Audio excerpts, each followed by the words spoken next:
GS second में जो है, आप लोग जानते हैं कि जो मुख्य परीक्षा में सेकंड पेपर है जीएस का, उसमें 4 चीजें हैं। तो सेकंड में हम लोग एक तो गवर्नेंस पढ़ते हैं, अभिशासन। दूसरा चीज इसमें है IR and organization, international relation और ऑर्गेनाइजेशन। तीसरा पहलू इसमें है जो पॉलिटी है, और चौथा पोर्शन जो है इसमें सोशल जस्टिस है।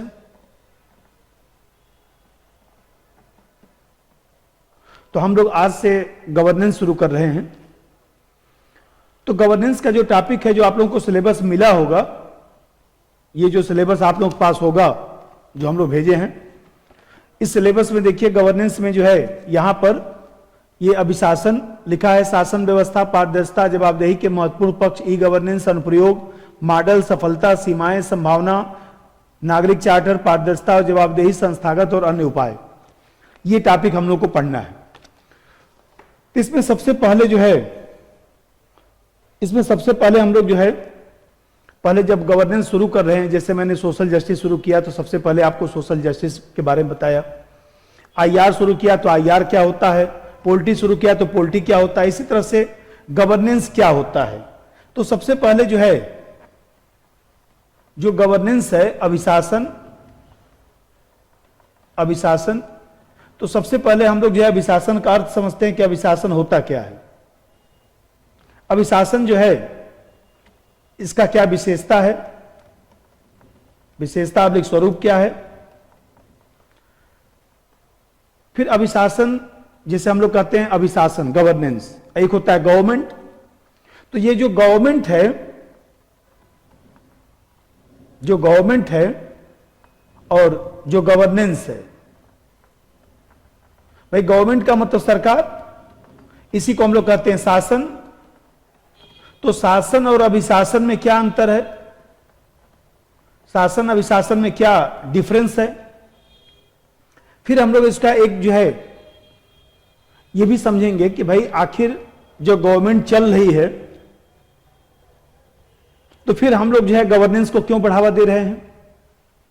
इसका मतलब यह हुआ कि गवर्नेंस को बढ़ावा देने वाले कौन कौन से फैक्टर हैं, क्यों गवर्नेंस को बढ़ावा मिला। अभिशासन को बढ़ावा देने वाले कारक, मैं आपको बताया था कि कोई भी चीज पढ़ते हैं तो उसका विश्लेषण भी करते हैं। इसका विश्लेषण करने का मतलब क्या हुआ कि जो गवर्नेंस है उसका क्या महत्व है, क्या प्रासंगिकता है और क्या इसकी समस्या है। और मैं बताया था कि इसी महत्व से ही जो है आवश्यकता भी लिखा जा सकता है। जैसे मान लीजिए प्रश्न पूछा कि गवर्नेंस को क्यों बढ़ावा दिया जा रहा है, एक तो कारक मैं अलग से भी लिखवाऊंगा और महत्व जो लिखवाऊंगा उससे भी लिख सकते हैं। तो सबसे पहले जो बेसिक चीज है ये हम लोग समझ लें। देखिए पहले चीज तो ये समझिए कि ये जो गवर्नेंस है, ये जो गवर्नेंस जो टर्म है,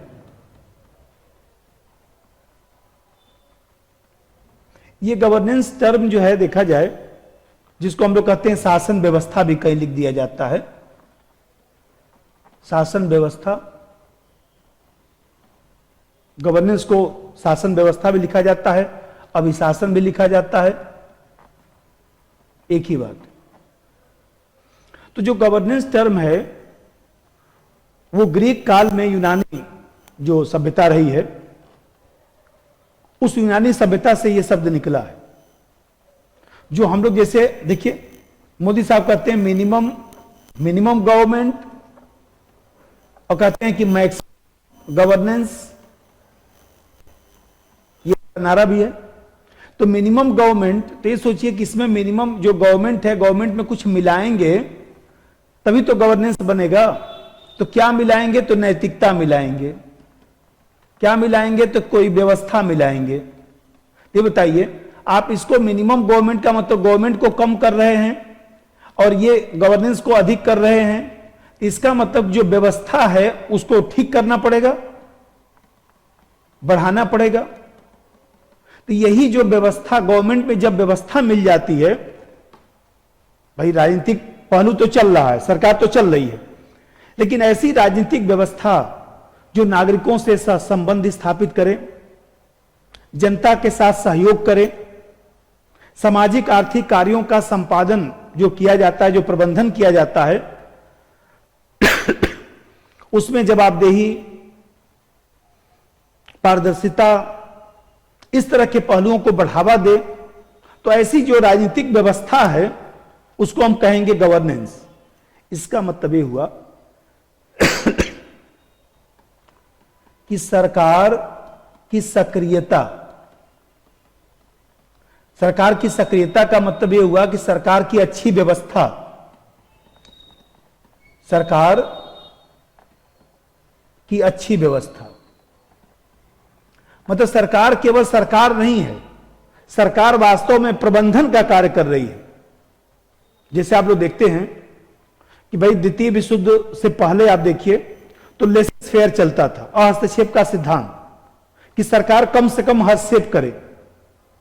लेकिन आप जानते हैं कि द्वितीय विश्व युद्ध के बाद लोक कल्याणकारी राज्य को बढ़ावा मिला, और लोक कल्याणकारी राज्य को जब बढ़ावा मिला तो इसी से गवर्नमेंट गवर्नेंस में बदलना शुरू हो गया। अब मैं बताया कि शासन में जनता की भागीदारी सुनिश्चित करने की अवधारणा को बढ़ावा मिला। जैसे मान लीजिए सरकार की सक्रियता जब हम कहते हैं तो इसका मतलब क्या निकला? इसका मतलब यह निकला कि जैसे हम लोग कहते हैं कि सरकार कंट्रोल कर रही है, तो यहां सरकार कंट्रोल कर रही है नहीं, सरकार रेगुलेट कर रही है। तो कंट्रोलर के रूप में नहीं, रेगुलेटर के रूप में। इसका मतलब कि सरकार जो है नियामक की भूमिका में कार्य करती है, सरकार नियामक की भूमिका में। अब जैसा समझिए भाई, जैसे हम लोग कहते हैं कि सरकार जो है प्रोवाइड कर रही है, प्रोवाइडर है, तो प्रोवाइड करने का मतलब यह हुआ कि सरकार हम लोग के ऊपर कोई एहसान कर रही है, बिजली दे रही है, पानी दे रही है, सड़क दे रही है, तो ये कोई एहसान थोड़े ना है। अरे हम ही लोगों का तो पैसा है, सरकार उसको मैनेज कर रही है। सरकार अच्छा मैनेजर है, इसलिए हम लोग टैक्स जमा कर देते हैं कि भाई आप अच्छा से मैनेज कर लीजिए। इसका मतलब कि सरकार फैसिलिटेटर के रूप में कार्य कर रही है, सरकार मैनेजमेंट के रूप में कार्य कर रही है, सरकार उत्तरदायी भूमिका निभा रही है, सरकार की जवाबदेहिता है। इसका मतलब यह हुआ कि सरकार की जवाबदेहिता, जवाबदेहिता, उत्तरदायित्व, उत्तरदायित्व। अब फिर जैसा समझिए भाई, पारदर्शिता। तो आप जानते हैं कि ये जो टर्म है, जो गवर्नेंस टर्म है, वो अच्छी व्यवस्था के रूप में है। तभी तो देखिए मिनिमम गवर्नमेंट मैक्सिमम गवर्नेंस, मतलब व्यवस्था अच्छी होनी चाहिए।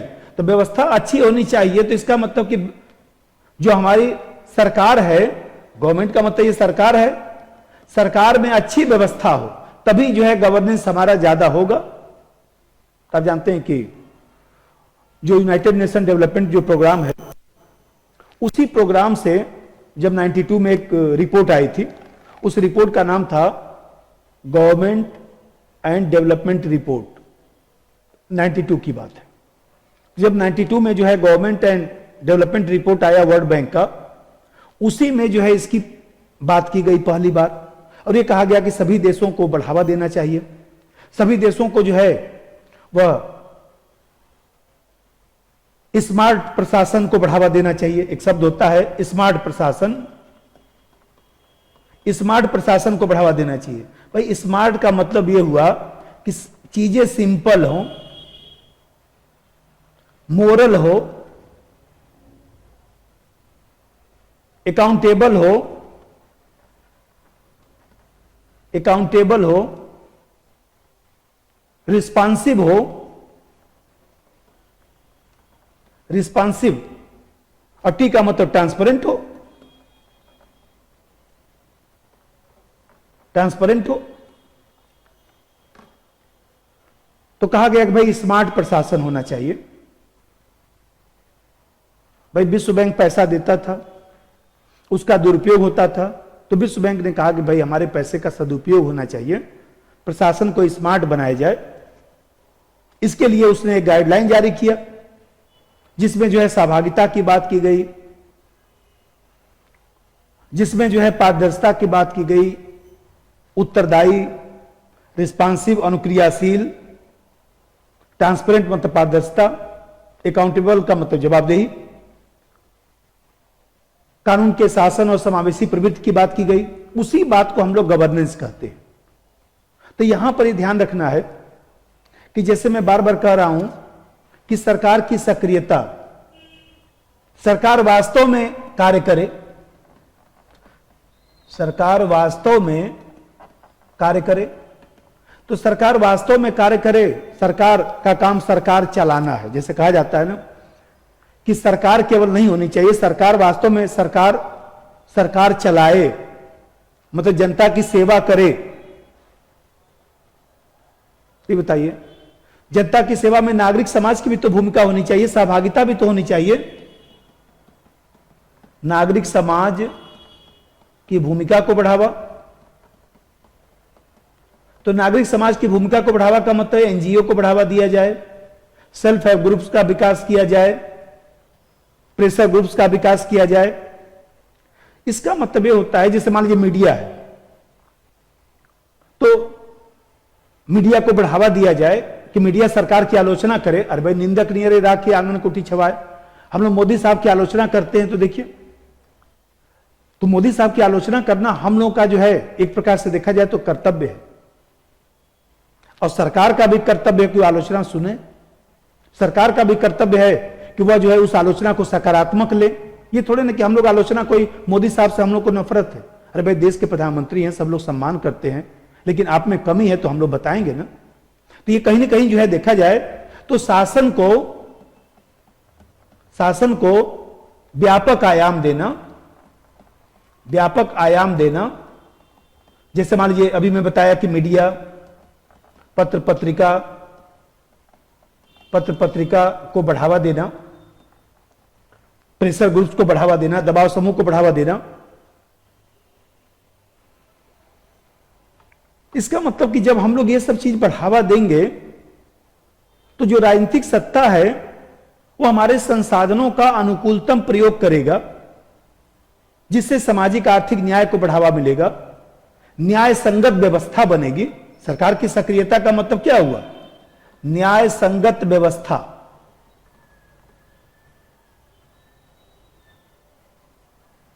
इसका मतलब यह हुआ कि यह जो गवर्नेंस है, ऐसी लोकतांत्रिक व्यवस्था है, ऐसी राजनीतिक व्यवस्था है जिसमें कार्यकुशलता हो, पारदर्शिता हो, ईमानदारी हो, उत्तरदायित्व हो। इन सब नैतिक पहलुओं को मिलाकर जब राजनीतिक व्यवस्था चलाया जाता है तो उसको गवर्नेंस कहा जाता है। इन राजनीतिक पहलुओं को मिलाने का मतलब क्या हुआ? इन राजनीतिक पहलुओं को मिलाने का मतलब हुआ कि जैसे एक फार्मूला होता है कि हम लोग कहते हैं कि भाई 4D का प्रयोग होना चाहिए, 4T का प्रयोग होना चाहिए, 3E का प्रयोग होना चाहिए। ये भी मोदी साहब ने नारा दिया था एक समय। 4D का मतलब होता है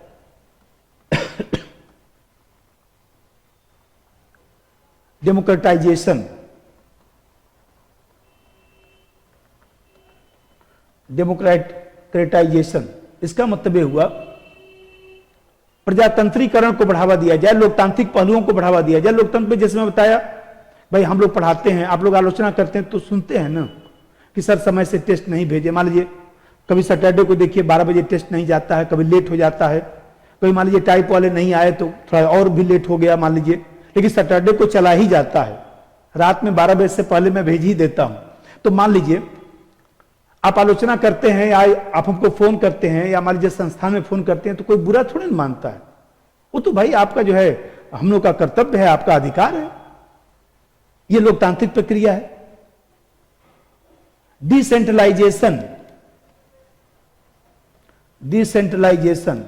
डिसेंट्रलाइजेशन का मतलब विकेंद्रीकरण को बढ़ावा देना। जिसे कहा जाता है डेलीगेशन, डेलीगेशन, डेलीगेशन का मतलब कि प्रत्यायोजन करना, सब अधिकार अपने पास नहीं रखना, राज्यों को भी अधिकार देना।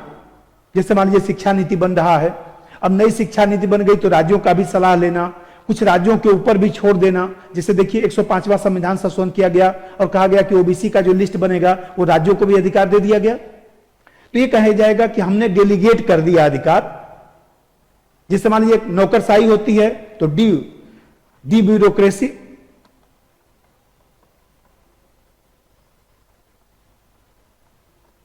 डी ब्यूरोक्रेसी का मतलब विनौकरशाहीकरण, कि नौकरशाही की जो प्रवृत्ति है, भाई नौकरशाही की विनौकरशाहीकरण का मतलब होता है कि जो लाल फीताशाही है, जो सामंतवादी प्रवृत्ति है, जो अहंकारी प्रवृत्ति है, उसको कम करना।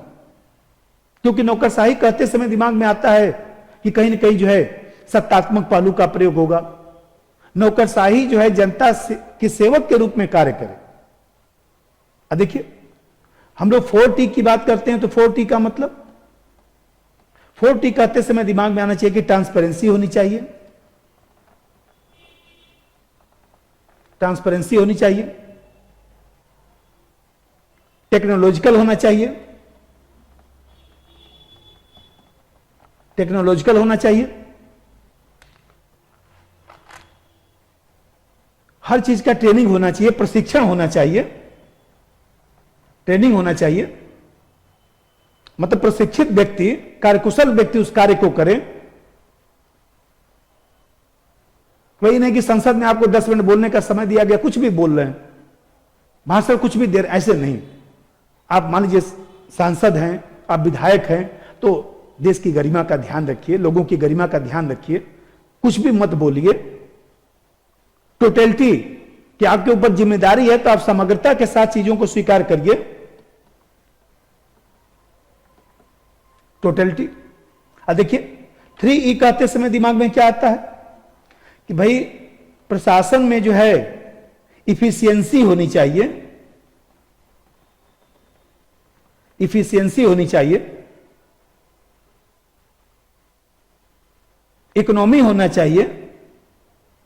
भाई हमारा पैसा आप खर्च कर रहे हैं, सरकार खर्च कर रही है, तो जैसे हम लोग अपने पैसे को खर्चा करते हैं, सब्जी खरीदने जाते हैं तो देखिए वो मान लीजिए 50 रुपया किलो भिंडी दे रहा है तो उसको बोलते हैं ना 40 रुपया दो यार, ज्यादा महंगा दे रहे हो।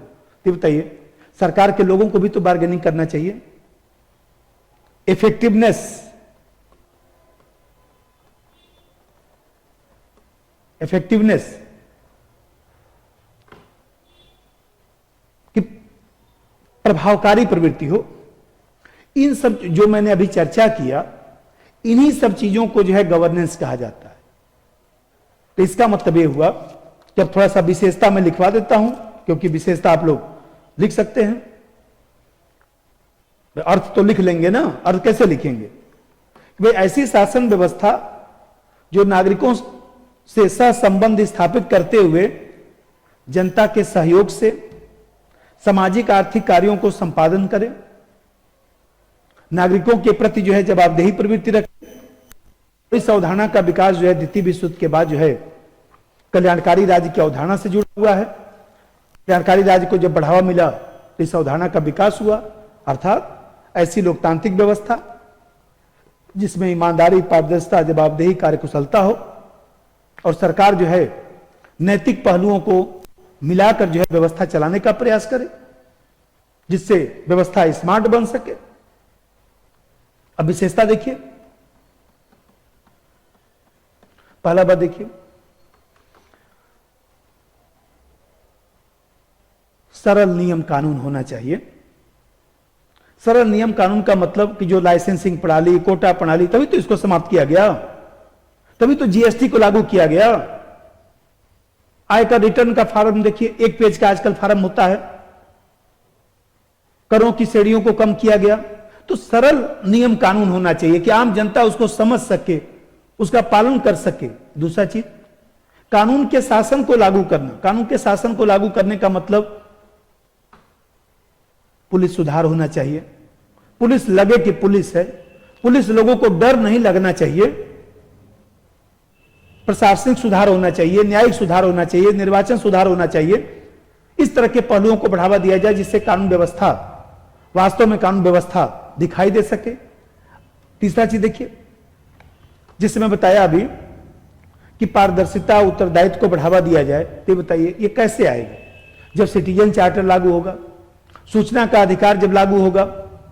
भाई सूचना के अधिकार में अभी 2021 में जो मान लीजिए परिवर्तन हुआ, तभी तो विरोध किया गया कि भाई वो ठीक नहीं है। भाई सूचना के अधिकार का जो आयुक्त है उसका दर्जा पहले क्या था? उसका दर्जा मुख्य चुनाव आयुक्त के बराबर था। उसका हटाने की प्रक्रिया भी वही थी। सरकार ने कानून बदल दिया तो लोगों ने कहा कि भाई ये कहीं ना कहीं आरटीआई को कमजोर किया जा रहा है। तो ये देखा जाए तो एक प्रकार से क्या हुआ कि पारदर्शिता और जवाबदेही जो है प्रवृत्तियां कम हो जाएंगी।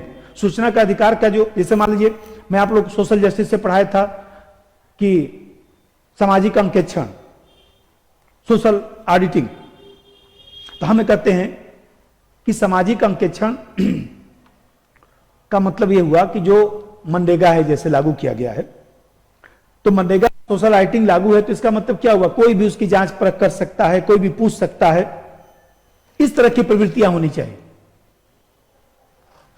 इसी प्रकार देखिए, जैसे आप देखते हैं कि हमारे यहां जो है जो लोकहित है, भाई लोकहित के लिए तो सरकार है, तो लोकहित का वास्तविक पहचान होना चाहिए। जनता के हित के प्राथमिकता का निर्धारण होना चाहिए। जनता की शिकायत को सकारात्मक लिया जाए, ऐसा हमारा तंत्र विकसित हो कि हम जो कह रहे हैं, ये बताइए हम किसके लिए पढ़ा रहे हैं? आपके लिए। आपको जब कुछ समझ में ही नहीं आएगा, आपको कोई फायदा ही नहीं होगा। मान लीजिए मैंने पढ़ाया, जो लोग भी पेपर दिए होंगे बस पूछ लीजिएगा जीएस सेकंड, जीएस 4 में जो क्वेश्चन था वो कितना इधर उधर आया था। पॉलिटिकल साइंस पढ़ाता हूं तो कितना इधर उधर आया पेपर से लेकर, और जो लोग पढ़े होंगे मिला लीजिएगा कॉपी में। ये बताइए, यदि मान लीजिए पेपर में कुछ आएगा ही नहीं तो मेरे पढ़ाने का फायदा क्या है? तो यहां पर देख रहे हैं कि एक विशेषता यह है कि जैसे मान लीजिए कोई सरकारी सेवा है, सामाजिक आर्थिक सेवा है, तो समयबद्ध तरीके से लागू किया जाए। मतलब समयबद्ध तरीके से लागू का मतलब कि जैसे मिनिमम इनपुट हो और मैक्सिमम आउटपुट, मैक्सिमम आउटपुट हो, ज्यादा से ज्यादा लोगों को जोड़ने का प्रयास किया जाए। जैसे मैं बताया कि एनजीओ है, गैर सरकारी संस्था है, स्वयंसेवी संस्था है, पंचायती व्यवस्था को ज्यादा ज्यादा अधिकार दिया जाए, जिससे प्रशासन और दूसरी तरफ जो है जनता के बीच दूरी कम हो सके। इसीलिए तो देखिए जो कोऑपरेटिव्स है उसको संवैधानिक दर्जा दिया गया, 97 जो संशोधन हुआ था। इसीलिए जैसे मैं अभी बता रहा था कि अनुक्रियाशील प्रशासन होना चाहिए, कि सरकार जो है रिस्पांस करे, नागरिकों के प्रश्नों का उत्तर दिया जाए। इस तरह की जो व्यवस्था है जहां पर समता हो, समावेशन की प्रक्रिया को बढ़ावा दिया जाए, सामाजिक लेखा परीक्षा, सोशल ऑडिटिंग की व्यवस्था हो, कानून का शासन चले, ऐसी व्यवस्था को ही जो है मैं बताया कि हम लोग गवर्नेंस कहते हैं। अब देखिए इसमें एक चीज और भी मैं पढ़ा दूंगा, इसमें गवर्नेंस का मॉडल भी आता है कभी कभी, कि गवर्नेंस के कौन कौन से मॉडल हैं। मॉडल ऑब्लिक प्रतिरूप, कौन कौन सा प्रतिरूप है उसी को मॉडल। तो मैंने बताया अर्थ और विशेषता। अब जैसा दोनों में अंतर थोड़ा सा कर लीजिए, गवर्नमेंट और गवर्नेंस में क्या डिफरेंस है।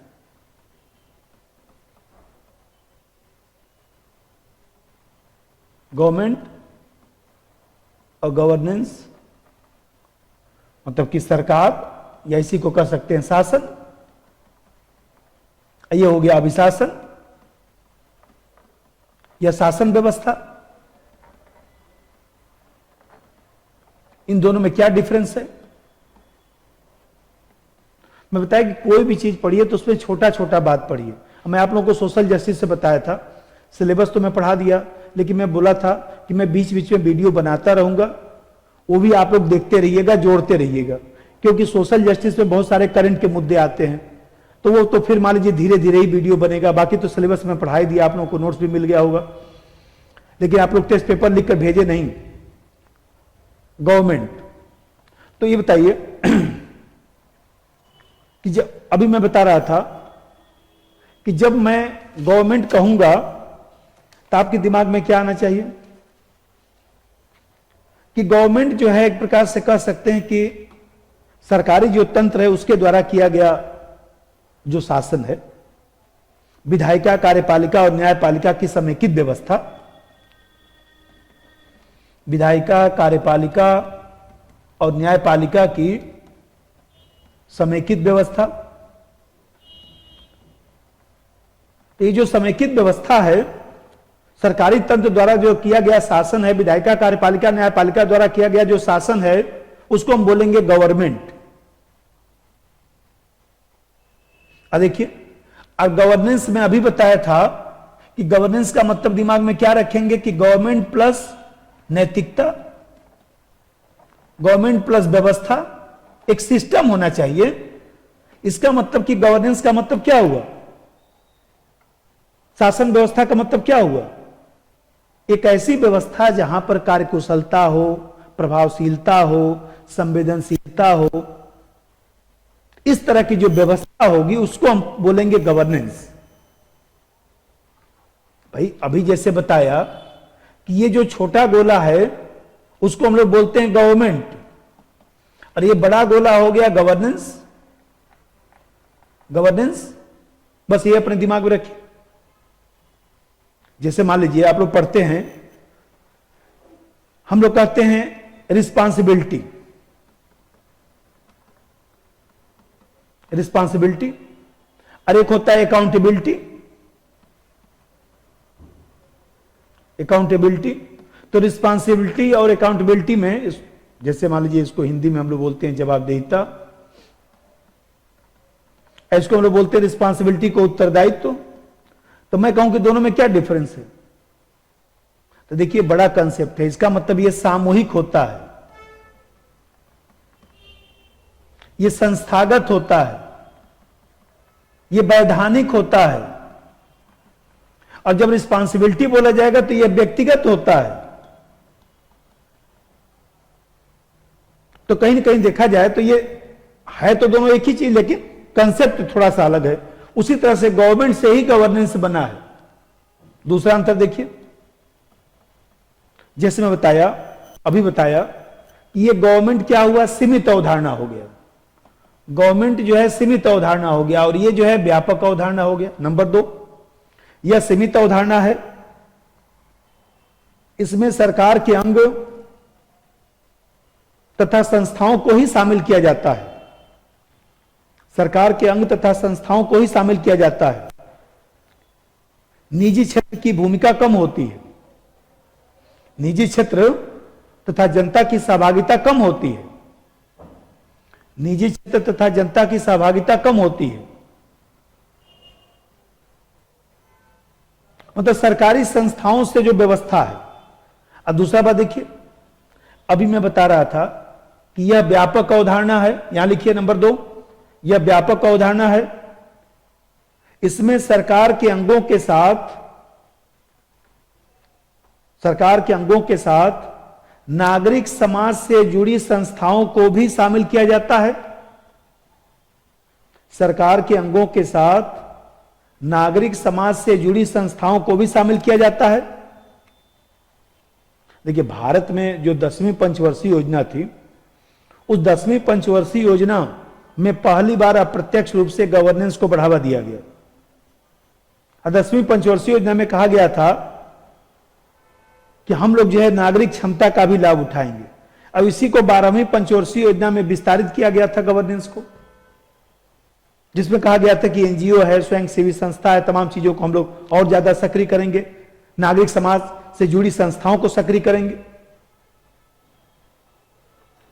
तीसरा बात देखिए, जैसे आप देखते हैं कि जब शासन की बात होगी, सरकार की बात होगी, तो ऐसी व्यवस्था जहां पर नियम प्रक्रिया ज्यादा प्रभावकारी होता है, नियम प्रक्रिया पर हम ज्यादा बल देते हैं। कि नियम सही होना चाहिए। भाई नौकरशाही हम लोग कहते हैं कि नियम सही होना चाहिए। और जब गवर्नेंस की बात होगी तो गवर्नेंस में क्या है, नियम प्रक्रिया थोड़ा कम हो चलेगा, काम पूरा होना चाहिए। काम पूरा होना चाहिए इसका मतलब यह है कि कार्य पूरा करना ज्यादा महत्व रखता है। नियम कानून थोड़ा सा हेर फेर हो जाए कोई दिक्कत नहीं। हमें कहते हैं देखिए आवश्यकता पड़ता है तो व्यक्ति जो है शाम को भी बैठ के काम करता है, ये गवर्नेंस। नहीं तो 4 बज गया एकदम ऑफिस बंद, अब काम नहीं होगा, ये हो गया सरकार। अच्छा चौथा बात देखिए, जैसे आप देखते हैं कि जब सरकार है तो व्यवस्था की सोच को प्रकट करता है। व्यवस्था की सोच का मतलब यहां पर केवल सिद्धांत पर ज्यादा बल दिया जाएगा, व्यवहार पर नहीं। केवल सिद्धांत पर बल दिया जाएगा, व्यवहार पर नहीं। और अभी मैं बता रहा था कि जब अभिशासन की बात होगी, गवर्नेंस की बात होगी, तो कार्यात्मक व्यवस्था है, फंक्शनल है। केवल सिद्धांत मत बताइए, व्यवहार में भी दिखाई देना चाहिए। तो सिद्धांत और व्यवहार का अंतर कम हो जाता है। यहां पर हम लोग कार्य करने पर ज्यादा बल देते हैं, अभिशासन में कार्य करने पर ज्यादा बल देते हैं, मतलब सिद्धांत और व्यवहार का अंतर कम हो जाता है। और गवर्नमेंट में जो है सिद्धांत और व्यवहार का अंतर दिखाई देता है, ज्यादा रहता है। और एक चीज और देखिए, जैसे अभी मैं बताया कि यहां पर गवर्नमेंट में जो है प्रक्रिया ज्यादा महत्वपूर्ण होती है, तो जहां प्रक्रिया ज्यादा महत्वपूर्ण होगी वहां पर गोपनीयता की बात होगी। समय सीमा भी निश्चित नहीं रहेगा, चल रहा है काम। लेकिन जब हम लोग निश्चित समय पर काम करेंगे, पारदर्शिता को बढ़ावा देंगे, तो उसको हम लोग बोलेंगे अभिशासन। तो अभिशासन में खुलापन को, पारदर्शिता को, इन सब चीजों को बढ़ावा दिया जाता है। समय सीमा के भीतर काम करने पर बल दिया जाता है। तो यहां पर देख रहे हैं कि गोपनीयता की बात हो रही है, यहां गोपनीयता की बात हो रही है और यहां पर पारदर्शिता की बात हो रही है। अब देखिए ये तो अंतर हो गया। मैं यहां पर बनाया था एक चीज और, यहां बनाया था एक चीज कि ये अभिशासन को बढ़ावा देने वाले कौन कौन से फैक्टर हैं, क्यों इसको बढ़ावा दिया गया, थोड़ा इस पर चर्चा कर दूं। अभिशासन को हम लोगों ने क्यों बढ़ावा दिया। अभी मैं बताया एक चीज कि जब 1990 के बाद हम लोग समावेशी विकास पर बल देने लगे, सतत विकास की प्रक्रिया को बढ़ावा देने लगे, तो परंपरागत शासन असफल होने लगा, जिसके कारण हम लोगों ने जो है सोचा कि हम लोगों को प्रशासन में परिवर्तन करना चाहिए। इसलिए हम लोगों ने जो है अभिशासन को बढ़ावा देना शुरू कर दिया, गवर्नेंस को बढ़ावा देना शुरू कर दिया। दूसरा बात देखिए, दूसरा चीज यह है कि जब हम लोगों ने आर्थिक सुधार की प्रक्रिया, नई आर्थिक नीति लागू किया, तो बताइए नई आर्थिक नीति में जो है निजीकरण को बढ़ावा देने की बात की गई। जब निजीकरण को बढ़ावा देने की बात की गई तो स्वाभाविक सी बात है कि आपको जो है गवर्नमेंट के स्वरूप को बदलना पड़ेगा, तो गवर्नेंस लाया गया, जिससे जो है आर्थिक सुधार की प्रक्रिया में सकारात्मक गति आ सके।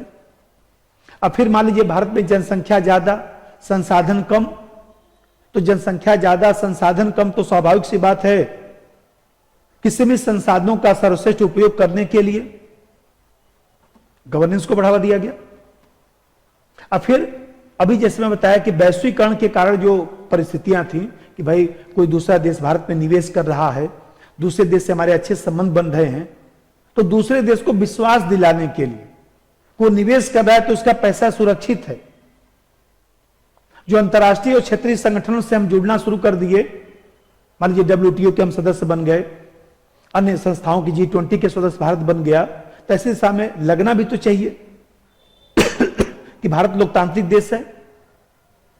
अब मैं बताया अभी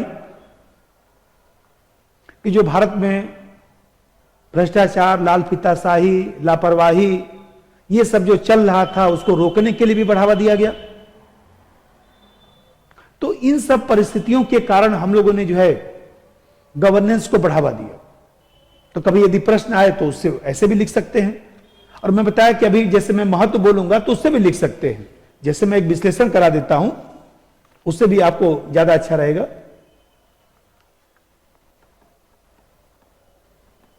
विश्लेषण, इस गवर्नेंस का जो है क्या महत्व है, और गवर्नेंस की क्या सीमाएं हैं, क्या समस्याएं हैं। देखिए पहला महत्व तो यह है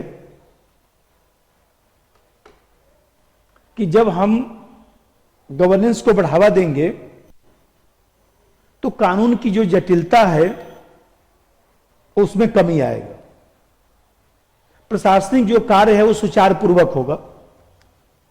अब मैं बताया कि भ्रष्टाचार पर नियंत्रण होगा, और जो हम लोग समावेशी विकास की बात करते हैं तो ये बताइए, बिना गवर्नेंस के समावेशी विकास भी तो नहीं चल सकता है। इसका मतलब ये हुआ कि जैसे मान लीजिए मैं कहूं, छोटे छोटे पॉइंट पे भी आप लिख सकते हैं, वो तो आप लोग बढ़ा लेंगे, कि जो हम लोगों के यहां उत्तरदायित्व और जवाबदेहिता को बढ़ावा देने के लिए, सकारात्मक कार्य संस्कृति का विकास करने के लिए जो विकास प्रशासन की बात हो रही है, जो नवलोक प्रशासन की बात हो रही है। भाई विकास प्रशासन का मतलब क्या, कि जब प्रशासन अपने परंपरागत कार्यों से आगे जाकर, प्रक्रियागत पहलू से आगे जाकर कहीं न कहीं आम जनता की सेवा करने वाली संस्था के रूप में कार्य करता है, तो उसको हम विकास प्रशासन कहते हैं, डेवलपमेंट एडमिनिस्ट्रेशन कहते हैं। तो विकास प्रशासन को बढ़ावा देने के लिए गवर्नेंस को बढ़ावा दिया गया, समावेशी विकास को बढ़ावा देने के लिए गवर्नेंस को बढ़ावा दिया गया। अब फिर सबसे बड़ी बात है, दूसरा बात समझिए, कि अभिशासन के माध्यम से सतत विकास को संभव बनाया जा सकता है। भाई पर्यावरण का जो नियम है, कानून है, उसकी कमी भारत में थोड़े न है, उसको बेहतर ढंग से लागू करने का, उसको बेहतर ढंग से पालन कराने की कमी है। तो जो पर्यावरण की समस्या है, जलवायु परिवर्तन और तमाम जो चीजें हैं, तो पर्यावरणीय संतुलन स्थापित किया जा सकता। मान लीजिए कोरोना संकट में मास्क लगाने का नियम बन गया, अभी चुनाव आयोग ने तमाम मान लीजिए घोषणा कर दिया, कितना पालन हो रहा है, राजनीतिक दल कितना पालन कर रहे हैं, वो गवर्नेंस नहीं हो रहा है। नियम कानून बन गया, पालन नहीं हो रहा है। इसका मतलब कि पर्यावरण की जो समस्या है, प्रदूषण की जो समस्या है, उसका समाधान भी इससे कर सकते हैं। अब तीसरा चीज देखिए, सबसे बड़ी बात यह है कि शासन तंत्र को, गवर्नेंस के माध्यम से शासन तंत्र को आम लोगों के बीच ले जा सकते हैं, संसाधनों का कुशलतापूर्वक उपयोग किया जा सकता है, जो आज मानव अधिकार का जो लक्ष्य है उसको प्राप्त किया जा सकता है। इसका मतलब कि लोकतंत्र में जो सिद्धांत और व्यवहार का अंतर है, कि भाई लोक कल्याणकारी राज्य है तो लोक कल्याणकारी राज्य दिखाई देना चाहिए, जनता का शासन प्रशासन में विश्वास होना चाहिए। इन सब चीजों को जो है गवर्नेंस से ही बढ़ावा मिल सकता है। अच्छा, चौथा बात देखिए, जैसे अभी मैं बताया कि गवर्नेंस क्या है, व्यापकता है, समग्रता है।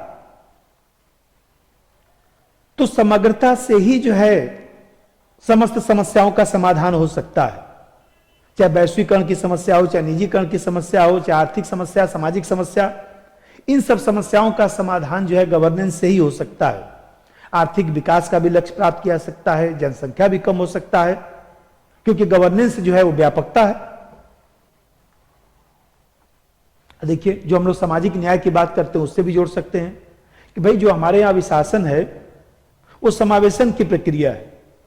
समावेशन की प्रक्रिया, इसका मतलब कि जो हमारे यहां सामाजिक न्याय है उसको बढ़ावा दिया जा सकता है, आंतरिक सुरक्षा की समस्या है उसका समाधान हो सकता है, नक्सलवाद उग्रवाद में कमी किया जा सकता है, क्योंकि जब अच्छा से कानून लागू होगा, लोग सचेत होंगे, सहभागी होंगे, तो ऐसी दिशा में कहीं ना कहीं जो है इस तरह की जो प्रवृत्ति है उसमें कमी आएगा। अब फिर मैं बताया कि जो परंपरागत प्रशासन है उसको विकास प्रशासन में तब्दील किया जा सकता है, कल्याणकारी राज्य की अवधारणा उसको प्राप्त किया जा सकता है, जो वैश्वीकरण में जो है उच्च आर्थिक विकास का लक्ष्य उसको प्राप्त किया जा सकता है, महामारी जैसी समस्या का समाधान हो सकता है। अभी जो बताया कि मास्क पहनने का नियम हो गया, कितने लोग पहन रहे हैं, देखिए 5 लोगों को प्रचार करना है, 10 लोगों को जाना है, 1000 लोग जा रहे हैं, सबके लिए नियम एक होना चाहिए। तो कहने का मतलब इस तरह की जो चीजें हैं, तो मेरे समझ से महत्व लिख लेंगे। और आप लोगों का नोट्स भी बन गया है, तो इस बार हमने जो है नोट्स अलग कर दिया और मॉडल आंसर अलग कर दिया, और आप लोग जो है आकर संस्थान में अपना ले सकते हैं या फोन कर लीजिएगा, कोरियर भी चला जाएगा। अब जो समस्या भी थोड़ा सा समझिए। पहली समस्या देखिए, हमारे यहां गवर्नेंस क्यों नहीं लागू हो पा रहा है, या गवर्नेंस जो है पूर्णतः हम लोग जो है लागू करने में क्या क्या समस्या आ रही है। हमारे यहां शासन व्यवस्था में अभी भी नियम, कानून, उपनियम, विनियम अभी भी सब बहुत सारा जटिल है। तो आपस में ही अंतर विरोध की समस्या है। इसीलिए तो देखा जाए तो मोदी शासन में जो है नियम कानून को कम किया जा रहा है।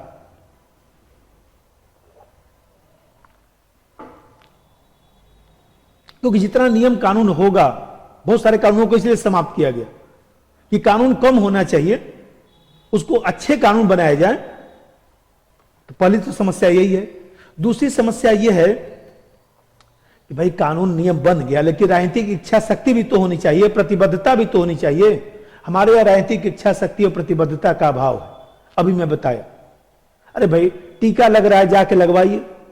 नागरिक समाज की भी भूमिका कमजोर है। भाई टीका सरकार लगा रही है तो आपको स्कूल में जाकर लगवाने में क्या दिक्कत है? 2 घंटा लग जाएगा, लग जाएगा। अब फिर सबसे बड़ी बात है कि हमारे यहां परंपरा, रीति रिवाज, धर्म, ये भी जो है कहीं ना कहीं जो है अवरोध उत्पन्न कर रहा है। और तीसरी समस्या देखिए, तीसरी समस्या यह है, जो द्वितीय प्रशासनिक सुधार आयोग की रिपोर्ट आई थी उसमें भी लिखा गया, उसमें लिखा गया कि हमारे यहां अभी भी नौकरशाही की प्रवृत्ति, लाल फीताशाही, अभी भी नौकरशाही की प्रवृत्ति, नागरिकों से दूर रहना। अब फिर उसमें लिखा गया कि नागरिक भी अपने अधिकारों को नहीं जानते हैं, जिसके कारण जो है गवर्नेंस की व्यवस्था ठीक ढंग से लागू नहीं हो पा रही है।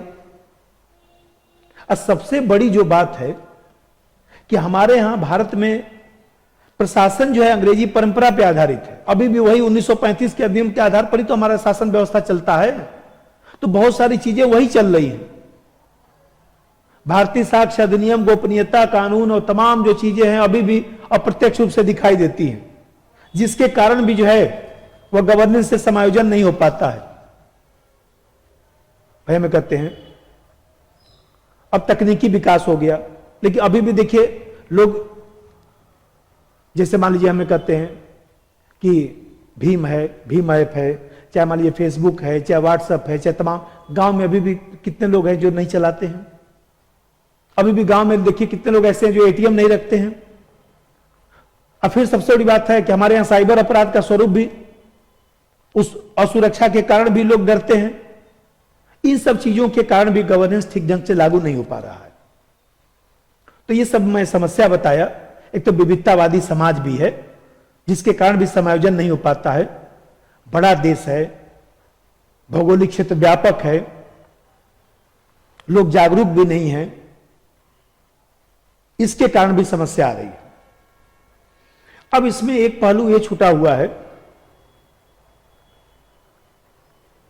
ये मॉडल मैं बताया आपको, अर्थ, विशेषता, दोनों में अंतर बताया, बढ़ावा देने वाले कारक, महत्व और समस्या बताया। अब हम लोग इसके मॉडल पर चर्चा करेंगे, लेकिन आज क्लास यहीं पर समाप्त करते हैं। कल इसका मॉडल का चर्चा करूंगा। धन्यवाद।